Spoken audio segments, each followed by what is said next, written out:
नमस्कार, mutual fund helpline में आप सबका स्वागत है। मैं हूं पल्लवी नागपाल जय। क्या आप जानते हैं कि म्यूचुअल फंड केवल रिटर्न कमाने का जरिया नहीं है, बल्कि इसके साथ साथ आप अपना करियर भी बनाकर अपना भविष्य संवार सकते हैं। जी हाँ, इससे आपकी अच्छी सी कमाई भी होगी और साथ ही सम्मानजनक तरीके से आप काम भी कर पाएंगे। फाइनेंशियल एडवाइजर का जॉब ऐसा है जिसमें बेहतर कमाई के मौके हैं और आगे बढ़ने के साथ साथ काफी और नए नए मौके आप तलाश सकते हैं। तो कैसे बन सकते हैं आप वित्तीय सलाहकार, ये बताने के लिए हमारे साथ एक खास मेहमान जुड़ रही हैं। हमारे साथ certified financial advisor Shweta Jain जुड़ रही हैं। श्वेता जी, बहुत बहुत स्वागत है आपका। Thank you Pallavi ji. सबसे पहले हम चर्चा शुरू करें कि आखिरकार वित्तीय सलाहकार कैसे बना जा सकता है। उससे पहले जरा दर्शकों को ये बताइए कि वित्तीय सलाहकार की एक व्यक्ति को जरूरत क्यों पड़ती है। जी, हम सबको जैसे डॉक्टर की ज़रूरत होती है वैसे ही हमको अपना फाइनेंशियल एडवाइज़र यानी वित्तीय सलाहकार की भी ज़रूरत होती है, क्योंकि हमको अक्सर ये नहीं पता होता है कि पैसा जा कहाँ रहा है। आ कहाँ से रहा है वो सबको पता है, बट जा कहाँ रहा है वो हम सब अक्सर सोचते हैं, क्योंकि पैसा बहुत जल्दी ख़त्म हो जाता है। तो ये बहुत लोगों की कंप्लेंट होती है। एक वित्तीय सलाहकार हमको उस मामले में पैसे बचाने में मदद करता है और पैसों को अच्छे से निवेश करना और उसको बढ़ाना, रिस्क कम लेके रिटर्न कैसे बनाया जाए उनके प्रोफाइल के हिसाब से, तो वो वित्तीय सलाहकार हमको सलाह देते हैं।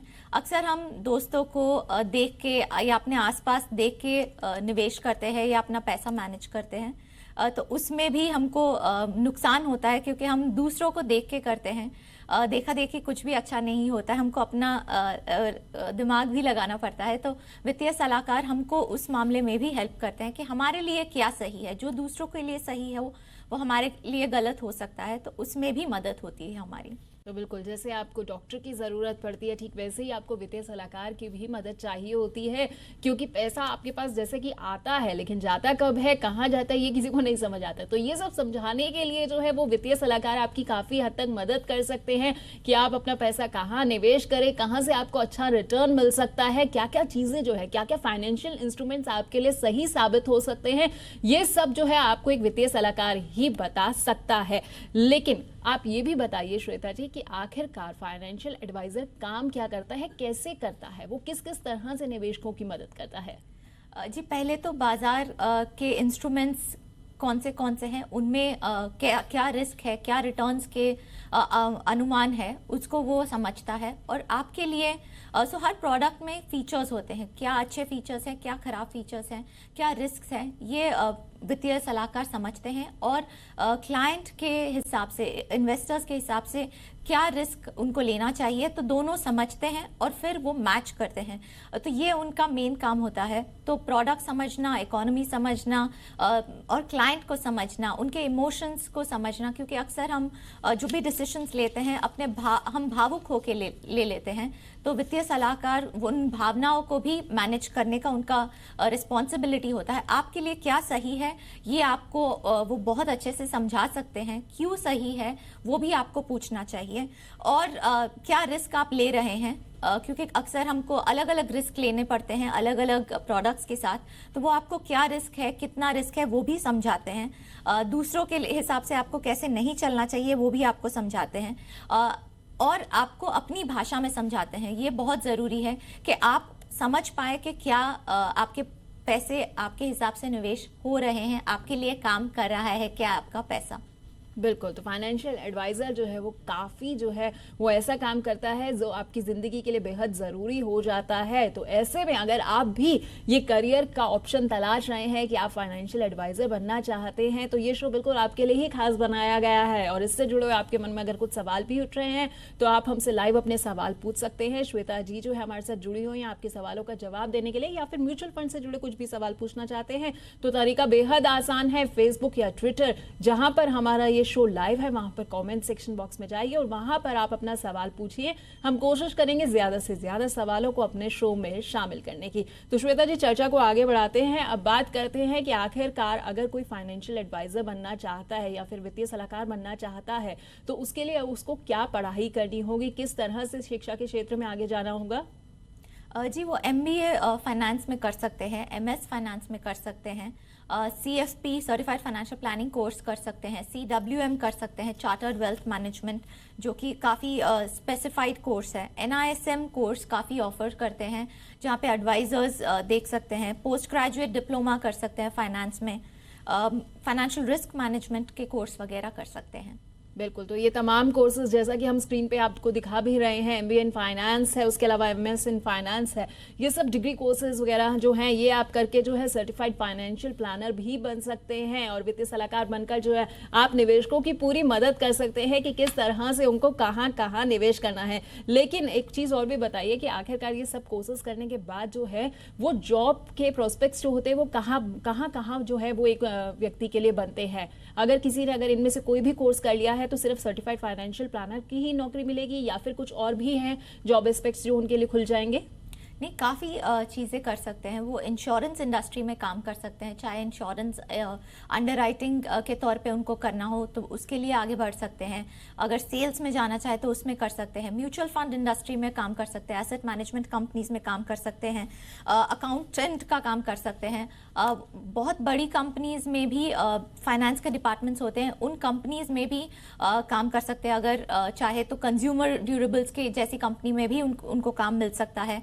जर्नलिज्म अगर उनको इंटरेस्ट होता है या लिखने में वो अच्छे हैं या बात करने में अच्छे हैं तो वो बिजनेस समाचार पत्र में, पत्रिकाओं में भी काम कर सकते हैं या संवाददाता के तौर पे भी काम कर सकते हैं। तो बिल्कुल जॉब के जो प्रोस्पेक्ट्स है वो काफ़ी सारे खुल जाते हैं आपके लिए। आप चाहें तो जर्नलिस्ट भी बन सकते हैं, मीडिया में भी आ सकते हैं, ये भी एक अच्छा विकल्प रहता है आपके लिए। लेकिन सबसे बड़ी बात श्वेता जी, जो अक्सर जो है लोग सोचते हैं अच्छा मैं कोई कोर्स तो कर रहा हूँ, आखिरकार मेरी नौकरी तो लग जाएगी, लेकिन स्टार्टिंग सैलरी कितनी होगी और आगे जाकर कितनी सैलरी होगी, कितने अनुभव के साथ, तो सैलरी जो है वो कितनी मिलती है एक फाइनेंशियल एडवाइजर को? जी, अगर स्टार्टिंग सैलरी देखा जाए तो कहीं 15 से 20 हज़ार रुपये महीने के तौर पे स्टार्ट हो सकता है। बट हमको स्टार्टिंग में लर्न ज़्यादा सोचना चाहिए, अर्न नहीं। तो काफ़ी सीख सकते हैं स्टार्टिंग में, और जैसे जैसे एक्सपीरियंस बढ़ता जाए, तजुर्बा और अनुभव बढ़ता जाए तो वैसे 1.5-2 लाख का सैलरी भी उनको पर मंथ मिल सकता है। बिल्कुल, तो 1.5 से 2 लाख तक की सैलरी जो है वो मिल सकती है जैसे जैसे आपका अनुभव बढ़ता जाता है। लेकिन स्टार्टिंग सैलरी जो है वो 15 से 20 हज़ार है। तो निराश होने की जरूरत नहीं है, क्योंकि जैसे जैसे आपका अनुभव बढ़ता जाएगा वैसे वैसे उसके साथ जो आपकी सैलरी भी बढ़ती जाएगी। तो काफी आकर्षक जो है ये दिख रहा है इसमें भविष्य वित्तीय सलाहकार के तौर पर। खैर, हम सवाल जवाब का भी सिलसिला जो है श्वेता जी शुरू कर देते हैं और कुछ सवाल जो हमारे पास फेसबुक के जरिए आए। सबसे पहले एक सवाल शामिल कर लेते हैं। अश्वनी कुमार वर्मा जो है वो हमें फेसबुक पर एक सवाल पूछ रहे हैं। इनकी उम्र जो है 30 साल है और ये बताते हैं कि इनके पास एक ELSS और एक लिक्विड फंड है इनके पोर्टफोलियो में, और इसके साथ ही अब जो है ये लार्ज कैप फंड लेना चाहते हैं या फिर large cap plus mid cap fund लिया जाए। तो इनमें से लॉन्ग टर्म के लिए बेहतर कौन सा प्लान रहेगा? लार्ज कैप फंड जो प्योर लार्ज कैप हो या large cap plus mid cap हो? जी, इनके लिए मैं रेकमेंड करूंगी कि ये लार्ज कैप की तरफ जाएं। तो ICICI अप्रूव निफ्टी नेक्स्ट 50 में इनको रेकमेंड करूंगी, क्योंकि एक इंडेक्स फंड है तो ये एक अच्छा कोर पोर्टफोलियो में इनका बन सकता है। लो कॉस्ट पोर्टफोलियो भी है। अक्सर हम सिर्फ रिटर्न्स देखते हैं, हम ये नहीं देखते कि फंड का फीस कितना है, कितना कॉस्ट है। तो ये एक लो कॉस्ट ऑप्शन है, और क्योंकि बड़ी कंपनियां भी है तो इसीलिए ये लार्ज कैप मैं उनको रेकमेंड करूंगी। तो लार्ज कैप फंड जो है अश्विनी जी आप अपने लिए चुन सकते हैं। तो उम्मीद करते हैं आपको जो जवाब चाहिए था वो आपके सवाल का मिल चुका है। खैर, इस बीच में हमारे साथ एक कॉलर भी जुड़ गए हैं। हमारे साथ ब्रजेश कुमार जुड़े हैं। ब्रजेश जी, बहुत बहुत स्वागत है आपका जी बिजनेस पर। कहाँ से बोल रहे हैं आप? मैं बिहार से, पटना से बोल रहा हूँ। जी, अपना सवाल पूछिए। जी, मैं म्यूचुअल फंड में इन्वेस्टमेंट स्टार्ट करना चाहता हूँ शुरुआती दौर में 10,000 की। तो उसके लिए मैं राय मांगा था, एक लार्ज कैप और एक मल्टी कैप और एक स्मॉल कैप है। तो मुझे ये राय जानना था कि ये कुछ फंड्स मैंने लिखे थे तो वो सही है या उस पर कुछ और मुझे रिव्यू करना होगा, ये मुझे जानना था। बिल्कुल, तो 32 इयर्स है और होराइजन 15 to 20 इयर्स। बिल्कुल बिल्कुल, श्वेता जी हमारे साथ जुड़ी हैं आपके सवाल का जवाब देने के लिए। 3 फंड्स का श्वेता जी इन्होंने फिलहाल जो है चुनाव किया हुआ है और इन पर जो है आपकी राय चाहते हैं, जैसा कि इन्होंने हमें पहले ईमेल में भी जिक्र किया था। एसबीआई ब्लू चिप फंड जो है इसमें ये सोच रहे हैं 4,000 रुपए की एसआईपी करने का, और ये फंड जो है इन्हें अपने बच्चे की पढ़ाई के लिए उन्होंने सिलेक्ट किया है। 15 साल में इनका 30 लाख का लक्ष्य है इस फंड के साथ। Kotak standard multi cap fund भी इन्होंने शॉर्टलिस्ट किया हुआ है 4,000 की एसआईपी के लिए, और घर बनाने के लिए 15 साल में 30 लाख रुपए चाहिए। इसके अलावा रिलायंस का स्मॉल कैप फंड भी इन्होंने शॉर्टलिस्ट किया है, जिसमें ये 2,000 रुपए का मासिक निवेश करना चाहते हैं, और रिटायरमेंट के लिए 30 साल के बाद जो है 3 करोड़ रुपए चाहिए। तो इक्विटी में निवेश किया जाए या डेट फंड्स को चुना जाए, ये भी इनका सवाल है। पीपीएफ में ये साथ में निवेश भी कर रहे हैं, तो क्या सलाह देना चाहेंगे आप इन्हें? जी, इनके गोल्स अच्छे हैं। ब्रिजेश जी ने ये अपने गोल्स लिख लिए हैं, तो ये अच्छी बात है। 11,500 रुपये अगर ये स्टार्ट करते हैं तो अपने गोल्स तक पहुंच सकते हैं, पर 10,000 से स्टार्ट करके अपने एसआईपी को बाद में इंक्रीमेंट भी दे सकते हैं। तो 10,000 से स्टार्ट कर सकते हैं। कोटक स्टैंडर्ड मल्टी कैप में ये निवेश कर सकते हैं। मैं रिकमेंड करूंगी कि एसबीआई ब्लू चिप के बदले ये इन्वेस्ट को ग्रोथ अपॉर्चुनिटीज में निवेश करें, और रिलायंस मिड कैप के बदले LNT mid cap, Reliance small cap के बदले एलएनटी मिड कैप में निवेश करें। और मैंने मिड कैप में कम बोला है, 2,000 बोला है, और बाकी दोनों में 4,000 का निवेश कर सकते हैं, क्योंकि नए इन्वेस्टर्स अक्सर मिड कैप के वॉलेटिलिटी से, उतार चढ़ाव से थोड़ा सा डर जाते हैं, और उनको लगता है कि इतना अगर उतार चढ़ाव होता है तो हमको नहीं बने रहना है, और वो पेशेंट नहीं रह पाते। तो हम स्टार्ट लार्ज कैप से करेंगे ज़्यादा, और थोड़ा सा मिड कैप करेंगे, क्योंकि इनका टाइम होराइजन भी काफ़ी है, 30 साल उन्होंने बोला है। तो ये 3 स्कीम्स मैं उनको रेकमेंड करूँगी। तो बिल्कुल 3 स्कीम्स जो हैं ये आपको रेकमेंड की जा रही हैं, जैसा कि श्वेता जी ने बताया। तो ब्रजेश जी, श्वेता जी की सलाह के साथ हम उम्मीद करते हैं कि आप अपने लक्ष्यों को आसानी से हासिल कर लेंगे। All the very best. और एक और कॉलर भी हमारे साथ जुड़ गए हैं, हमारे साथ हरीश जी जुड़े हैं हल्द्वानी से। हरीश जी, बहुत बहुत स्वागत है आपका जी बिजनेस पर। हाँ, thank you ma'am, good evening. Good evening, अपना सवाल पूछिए। मैम, मैंने पोर्टफोलियो आपको मेल किया हुआ है। मुझे इसमें जो मैंने आपको मेल आपको मिला होगा, तो मुझे मैम एक्चुअली जो फंड्स मेरे सिलेक्शन है, इसमें मैंने एक स्मॉल कैप ऐड करना चाह रहा हूँ। ये क्या सही डिसीजन होगा? एक तो ये है, एंड मुझे इसमें शिप में कुछ बढ़ाना है अपना गोल अचीव करने के लिए। तो इन फंड्स में किस में मैं ज्यादा मतलब शिप को बढ़ा सकता हूँ? अभी तो मैंने 1,000 का केवल शिप इसमें स्टार्ट किया हुआ है। तो अगर मुझे इसमें शिप को और बढ़ाना है तो नए फंड्स लूँ या इनमें ही ऐड करूँ? तो अगर ऐड करूँ तो कौन कौन से फंड में ऐड करना चाहिए, लार्ज है और किसमें? जैसे इसका एडवाइस चाहिए मुझे आपको। बिल्कुल बिल्कुल। तो हरी जी, श्वेता जी हमारे साथ जुड़े हैं आपके सवालों के जवाब के लिए। तो हरी जी ने जैसा कि जिक्र किया, इन्होंने मेल के जरिए भी हमें अपना सवाल भेजा था। 4 फंड्स में जो है इन्होंने 4,000 का निवेश किया हुआ है, और इनका लक्ष्य जो है वो 4 साल के बाद 5 लाख रुपए का है। इसके अलावा 8 साल के बाद भी इन्हें 10 लाख रुपए का जो है फंड चाहिए। 60 साल के बाद जो है इन्हें 1.5 करोड़ रुपए भी चाहिए, और अपने पोर्टफोलियो पर ये राय चाहते हैं। फिलहाल जो है श्वेता जी इनके पास 4 फंड्स हैं। एक्सेस फोकस 25 फंड है, ICICI Pru blue chip fund, Franklin India equity saving scheme fund, और HDFC mid cap opportunities fund है। ये जानना चाहते हैं कि क्या अपने पोर्टफोलियो में एक स्मॉल कैप फंड को भी और जोड़ा जाए? जी, मैं अभी फिलहाल इनको रेकमेंड नहीं करूंगी कि स्मॉल कैप ये जोड़ें। ये 4,000 के लिए 4 स्कीम्स काफ़ी है। इनको अपने गोल्स के लिए अगर हम देखें तो 5 लाख रुपए जो 4 साल बाद है, उसके लिए 9,000 रुपये पर मंथ निवेश करना है, तो उनको अपना निवेश बढ़ाना चाहिए। और 8 साल के बाद 4,500 रुपये पर मंथ अगर ये निवेश करेंगे 8 साल तक, तो 10 लाख तक पहुंच जाएंगे। तो इनको अपना निवेश करीबन 10,000 रुपये पर मंथ बढ़ाना पड़ेगा इनके गोल्स तक पहुंचने के लिए। धीरे धीरे बढ़ा सकते हैं। ये चारों स्कीम्स अच्छी है, इनका अच्छा एक डाइवर्सिफिकेशन है लार्ज और मिड कैप में। स्मॉल कैप में फिलहाल इनको रेकमेंड नहीं करूंगी। तो फिलहाल इन्हीं फंड्स में श्वेता जी क्या ये निवेश बढ़ा लें? जी, इन्हीं फंड्स में निवेश बढ़ा लें। तो हरीश जी, आपके लिए सलाह ये है कि इन्हीं फंड्स में जो है वो अगर आप अपना निवेश बढ़ा सकते हैं तो निवेश बढ़ाएं, जिससे आप अपने लक्ष्यों को आसानी से हासिल कर पाएं। खैर, इस बीच में एक और कॉलर भी हमारे साथ जुड़ गए हैं। हमारे साथ चेतन जी जुड़े हैं। चेतन जी, बहुत बहुत स्वागत है आपका जी बिजनेस पर। कहाँ से बोल रहे हैं आप? जी मैडम, थैंक यू। मैं चेतन सोलंकी बड़ौदा से बोल रहा हूँ। जी, अपना सवाल पूछिए। हाँ मैडम, मेरा ऑलरेडी 4 साल से SIP चल रहा है म्यूचुअल फंड में, और मैंने शुरुआत की थी 5,000 रुपीज़ पर मंथ से। अभी मैं 25,000 रुपीज़ पर मंथ इन्वेस्ट कर रहा हूँ, और मेरा अभी हाल इन्वेस्टमेंट SBI ब्लू चिप में है। सब डायरेक्ट प्लान है, SBI blue chip, Franklin Aditya Birla frontline equity, फिर है जी अपना HDFC hybrid equity fund, Franklin India smaller companies fund में है, ICICI Prudential value discovery fund है, फिर Mirae asset emerging blue chip fund और Franklin India focused equity fund. ये सब में मिला के टोटल 25,000 रुपीज का मेरा इन्वेस्टमेंट है। तो मेरा सवाल ये है मैडम कि ये जो अभी मैंने स्कीम मेरी चल रही है, तो ये उसमें कोई चेंज करने की जरूरत है या कोई पोर्टफोलियो में चेंज करने की जरूरत है या नई कोई स्कीम लेने की जरूरत है?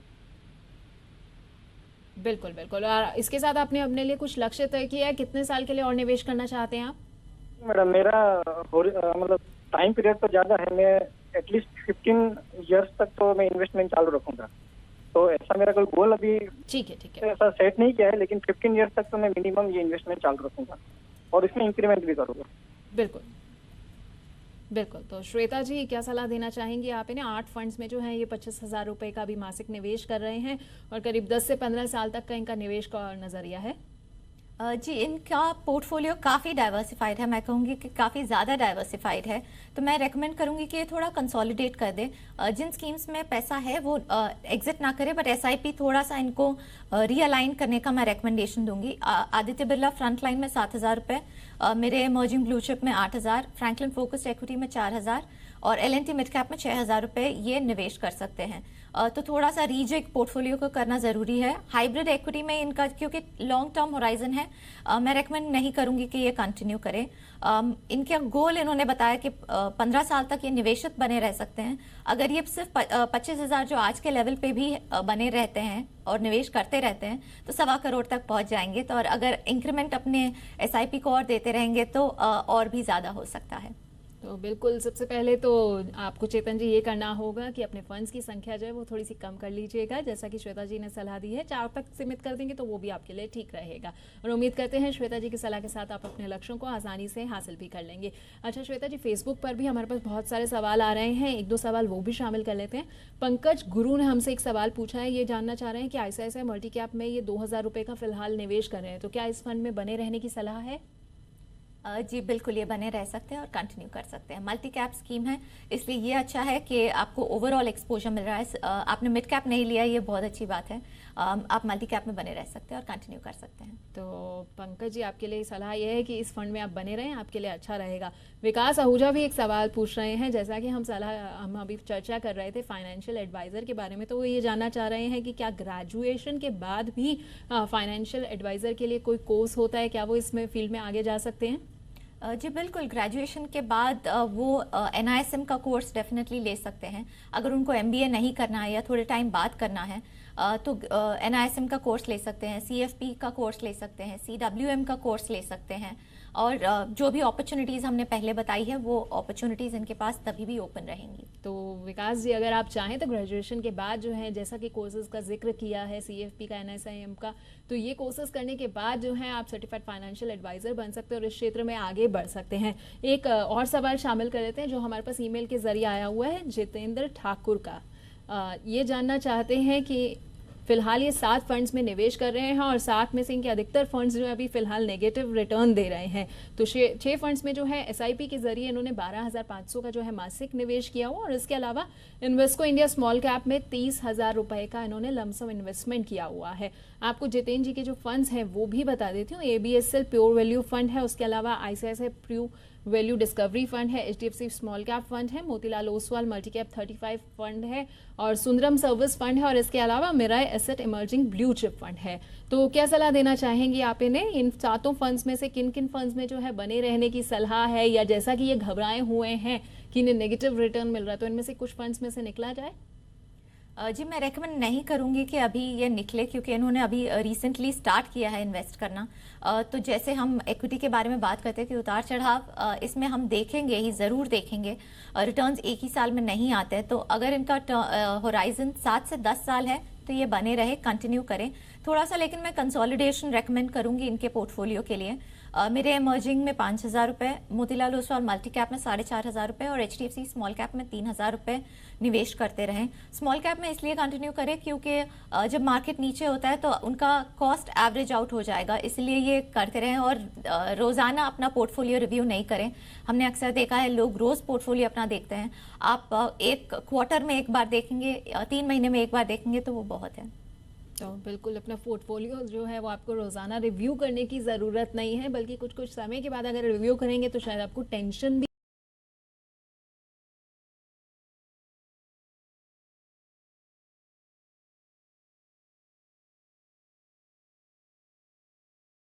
वडोदरा से ये लिखते हैं कि इनकी बेटी जो है वो म्यूचुअल फंड्स में एसआईपी के जरिए जो है निवेश करना चाहती है और कुछ इन्फॉर्मेशन जो है ये आपसे चाहते हैं श्वेता जी।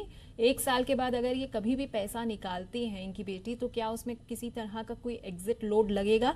और अगर आखिरी एसआईपी उन्होंने भर दी है तो क्या 1 साल के बाद जो है वो पैसा निकालना होगा, या आखिरी एसआईपी के बाद तुरंत वो पैसा जो है वो पूरा इकट्ठा निकाल सकते हैं, और वो क्या उस पर भी कोई एग्जिट लोड होगा? जी, अक्सर हमने ये देखा है कि लोग सिर्फ लॉन्ग टर्म की बातें करते हैं म्यूचुअल फंड्स के लिए। तो इन्होंने जब शॉर्ट टर्म 1 साल के लिए बोला है तो उनके लिए भी प्रोडक्ट्स हैं म्यूचुअल फंड्स में। आदित्य बिरला सन लाइफ सेविंग्स फंड में निवेश कर सकते हैं या Franklin India ultra short bond fund में निवेश कर सकते हैं।